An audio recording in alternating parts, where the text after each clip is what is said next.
중국 정부가 최근 발표한 세제 개편안이 뜨거운 논란을 일으키고 있습니다. 이번 조치는 콘돔에 대한 소비세를 부활시키는 동시에 가족 돌봄 관련 서비스에는 세금 혜택을 주는 내용을 담고 있습니다. 육아 지원, 노인 요양, 장애인 케어, 혼인 상담 서비스 등이 감세 대상에 포함됐죠. 전문가들은 이를 단순한 세제 조정이 아닌 인구 전략의 대전환으로 해석하고 있습니다. 경제 성장 동력이 약해지는 상황에서 인구 감소가 가장 큰 걸림돌로 떠올랐기 때문이죠. 정부는 세금 구조를 바꿔서라도 사람들의 생활 선택을 유도하려는 강한 의지를 보이고 있습니다. 하지만 이러한 정책이 과연 실효성을 거둘 수 있을지에 대해서는 회의적인 시각이 많습니다. 최근 몇 년간 중국의 출생아 수는 가파른 하락세를 보이며 심각한 수준에 이르렀습니다. 지난해 신생아 수는 전년 대비 수십만 명 감소하며 통계 집계 이래 최저치를 기록했습니다. 정부는 이미 수년 전부터 현금 지원, 출산 장려금, 육아휴직 확대 등 다양한 정책을 시행해 왔습니다. 그럼에도 불구하고 젊은 세대에는 여전히 결혼과 출산을 미루거나 포기하는 경향을 보이고 있죠. 통계청 자료를 보면 혼인 건수 역시 해마다 큰 폭으로 감소하며 바닥을 모르고 떨어지고 있습니다. 이러한 수치들은 정부의 기대와는 정반대로 흘러가고 있음을 여실히 보여줍니다. 온라인 커뮤니티에서는 이번 콘돔 과세 부활 소식에 즉각적인 반발이 쏟아졌습니다. 누리꾼들은 콘돔 가격을 올린다고 해서 사람들이 갑자기 아이를 낳게 되지는 않는다고 지적합니다. 오히려 성건강과 관련된 위험이 높아질 뿐이라는 우려의 목소리가 큽니다. 예방 가능한 감염병이나 성병의 확산 가능성이 커질 수 있다는 경고도 나오고 있습니다. 청년층 사이에서는 정부가 현실을 제대로 이해하지 못하고 있다며 거센 비판의 목소리를 내고 있죠. 출산을 꺼리는 이유는 단순히 피임의 용이성 때문이 아니라 훨씬 복잡한 사회 구조적 문제라는 것이죠. 인구 감소는 이제 통계상의 문제를 넘어 사회 전반의 실질적인 변화를 일으키고 있습니다. 그 중에서도 가장 눈에 띄는 현상은 유아교육시설의 대규모 폐쇄입니다. 어느 한 해에만 전국적으로 수만 개에 달하는 유치원과 어린이집이 운영을 중단했습니다. 원화수가 급감하면서 운영비조차 감당할 수 없게 된 시설들이 속출하고 있는 것이죠. 이는 특정 지역에 국한된 문제가 아니라 전국 곳곳에서 동시다발적으로 일어나고 있는 현상입니다. 교육 인프라가 이토록 빠른 속도로 무너지는 것은 전례 없는 일이라 할 수 있습니다. 수도권과 주요 대도시에서도 상황은 크게 다르지 않습니다. 인구 밀집 지역이라고 해서 예외는 아니며 오히려 경쟁이 치열했던 만큼 폐업 속도가 더 빠르기도 합니다. 한 아파트 단지 주변에 있던 3곳의 어린이집이 한꺼번에 문을 닫는 사례도 보고되고 있죠. 남은 시설은 몇 안 되는 아이들을 받기 위해 거리상으로 훨씬 멀리 떨어진 곳까지 통학 범위를 넓히고 있습니다. 학부모들은 예전보다 더 먼 거리를 이동해야 하고 이는 또 다른 불편과 비용 부담으로 이어지고 있습니다. 이처럼 생활 인프라의 붕괴는 시민들의 일상에 직접적인 영향을 미치며 불편을 가중시키고 있죠. 유아 인구 감소는 교육 현장뿐 아니라 고용 시장에도 연쇄적인 타격을 주고 있습니다.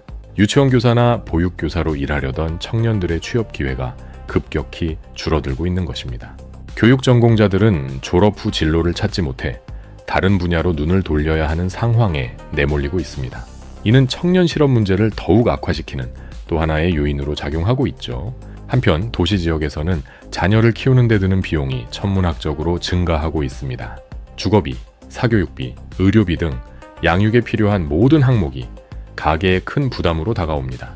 젊은 부부들은 아이 한 명을 제대로 키우려면 평생 모은 돈을 쏟아부어야 한다는 두려움을 느낍니다.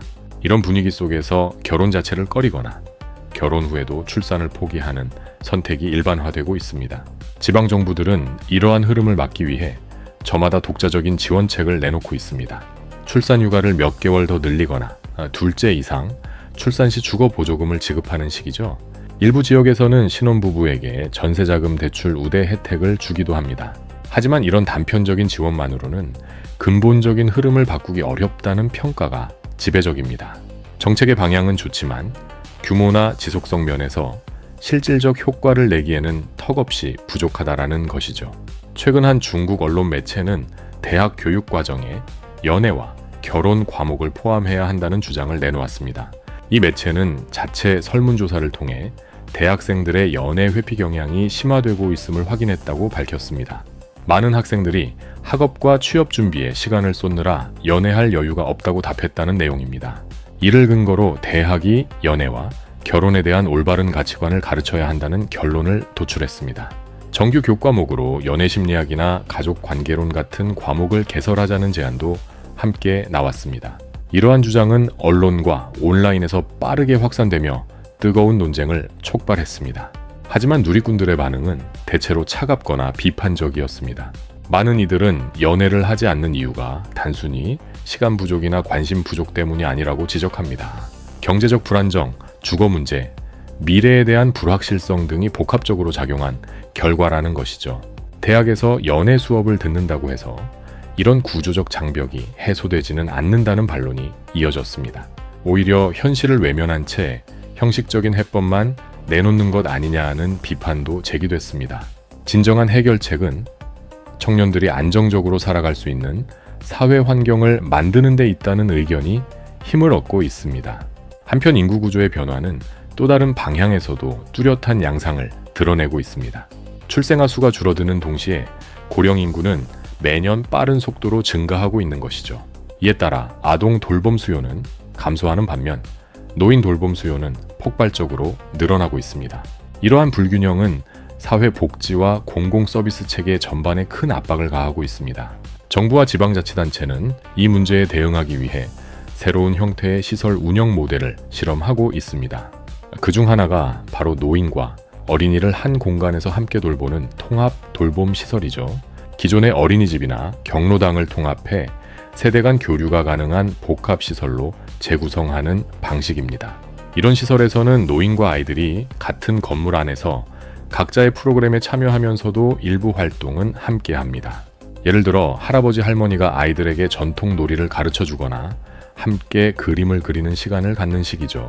이를 통해 고령자는 소외감을 덜 느끼고 아이들은 세대 간 유대감을 경험할 수 있다는 것이 운영 취지입니다. 일부 시설에서는 조부모가 손자녀와 같은 층 또는 인접한 공간에서 생활하도록 설계되기도 합니다. 가족 단위 돌봄이 가능하도록 공간을 배치하고 정기적으로 세대 통합 프로그램을 운영하는 것이지요. 노인들은 아이들과 시간을 보내며 활력을 되찾고 아이들은 어른들로부터 배움과 돌봄을 동시에 받습니다. 이러한 모델은 점차 확산되어 전국 여러 도시에서 시범 운영되고 있습니다. 통계에 따르면 최근 몇 년간 노인 대상 생활 지원 및 돌봄 시설이 수십만 곳 수준으로 증가했습니다. 이는 고령화 속도가 그만큼 빠르다는 방증이기도 하지만 정책적 대응이 활발히 이루어지고 있음을 보여줍니다. 특히 주목할 점은 어린이집으로 운영되던 시설이 노인 돌봄 시설로 용도를 전환하는 사례가 늘고 있다는 것이죠. 원화 부족으로 운영이 어려워진 시설이 노인 주간 보호센터나 요양시설로 탈바꿈하는 경우가 빈번합니다. 이는 인구 구조 변화가 물리적 인프라의 용도까지 바꾸고 있음을 상징적으로 보여주는 대목입니다.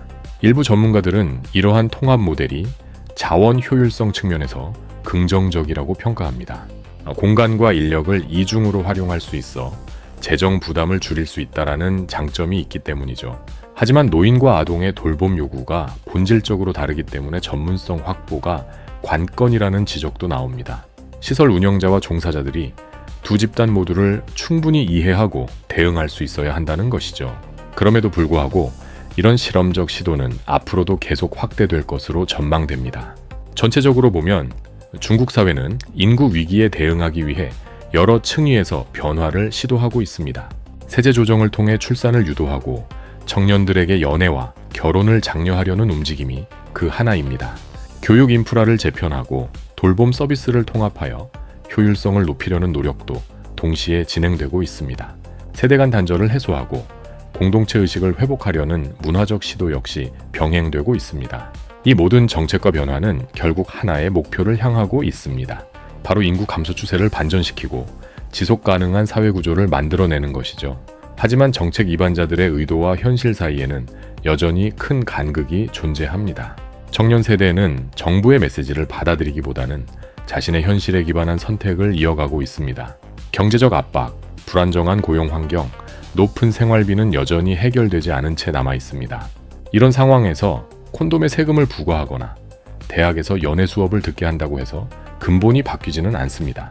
사람들은 자신이 안정적으로 살 수 있다는 확신이 설 때 비로소 미래를 계획하게 됩니다. 결혼과 출산은 그 연장선에서 자연스럽게 따라오는 선택이지 강요나 유도로 이루어지는 것이 아닙니다. 따라서 정책의 초점은 단기적 수치 개선이 아니라 장기적 환경 조성에 맞춰져야 합니다. 주거 안정, 일자리 질 향상, 육아와 일의 양립 가능성 확대 같은 실질적 변화가 필요합니다. 또한 사회 전반의 인식 변화와 제도적 뒷받침이 함께 이루어져야 효과를 기대할 수 있습니다. 노인 돌봄과 세대 통합 모델 역시 그 자체로는 의미 있지만 출산율 회복과 직접 연결되기는 어렵습니다. 이는 이미 발생한 인구 구조 변화에 대한 대응일 뿐 미래 인구를 늘리는 방법은 아니기 때문이죠. 결국 중국이 직면한 문제는 단일 정책이나 특정 분야 개선만으로는 풀 수 없는 복합적 과제입니다. 경제, 문화, 복지, 교육이 모두 맞물려 있으며 이 모든 영역에서 동시다발적 변화가 요구됩니다.